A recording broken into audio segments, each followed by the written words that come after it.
In a quiet and God-forgotten corner of an ancient city stood a house that many considered cursed. This house was built over 100 years ago by a famous architect whose name had long been forgotten. It looked like something out of a fairy tale.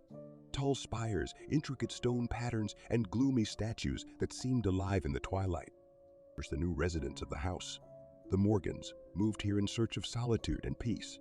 However, from the very first days of their stay, strange things began to happen. Soft footsteps were heard at night. Whispers echoed behind the walls when no one was near. The strangest thing was the doors that they sometimes found, which they had not seen before. One of these doors was special. It was small, almost invisible, hidden behind an old cabinet in the basement. This door was locked, and no keys fit. Curiosity overcame fear, and Mr. Morgan, the head of the family, decided to open the door. He used old tools, and after many attempts, the door finally opened. Behind it was a secret room filled with strange artifacts, ancient books, and centuries. Among all this chaos was a large portrait of a man in black who seemed to watch their every move. From that moment, incidents in the house increased. Lights went out, objects moved by themselves, and the air filled with cold and pressure. The family began to see ghosts of the past appearing and disappearing into thin. Mr. Morgan began to research the history of the house and learned that the portrait in the secret room belonged to the house's first owner, the architect who built it for himself.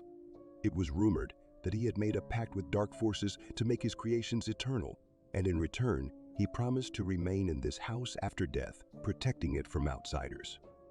With each day, the Morgans felt more unrest and fear. They realized they had to leave this house, but it seemed the house did not want to let them go.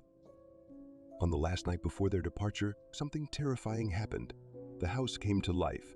Walls moaned, floors trembled, and the air was filled with screams and whispers. As the family ran to the exit, they saw the portrait in the secret room change. The man in black was smiling at them, and his eyes glowed with an ominous light. The Morgans managed to escape from the house, and since then, no human foot has stepped within its bounds. The house became known as the Cursed, and its secret room remained forever sealed, keeping its dark secrets in the soul of the architect, trapped in the portrait.